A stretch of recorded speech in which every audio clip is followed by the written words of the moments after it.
نگراں وزیر داخلہ میر زبیر جمالی نے میڈیا سے گفتگو کرتے ہوئے کہا ہے کہ انتخابات ملتوی ہونے کا کوئی امکان نہیں۔ ہمارا ملک صاف، شفاف اور آزادانہ اور منصفانہ انتخابات کی طرف گامزن ہے۔ عوام 8 فروری کو الیکشن کے لیے تیار رہیں۔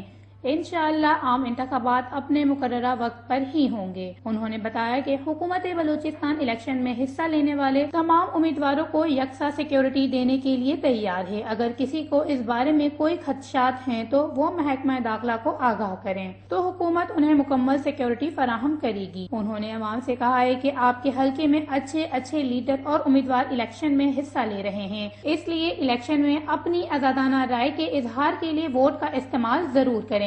حکومت تمام ووٹرز کو حفاظت اور ہر قسم کی سہولت فراہم کرے گی تاکہ غیر جانبدارانہ انتخابات کے پرامن انعقاد کو یقینی بنایا جائے۔ انہوں نے مزید بتایا کہ چیف الیکشن کمشنر کے حکم اور الیکشن کمیشن کے شیڈول کے تحت صوبے کے تمام پولنگ اسٹیشنز پر حفاظتی اقدامات کے پیش نظر پولنگ اسٹیشنز کو 3 کیٹیگریز میں تقسیم کیا گیا ہے۔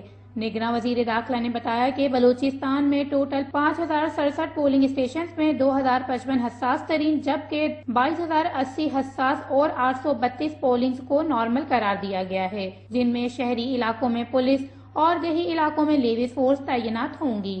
اس کے علاوہ ایف سی اور پاک آرمی کو ہائی الرٹ رکھا گیا ہے، جس کے لیے نزدیکی کچھ پولنگ اسٹیشنز کے حساب سے سول فورسز کی مدد کے لیے ایف سی اور ریگولر آرمی کے دستے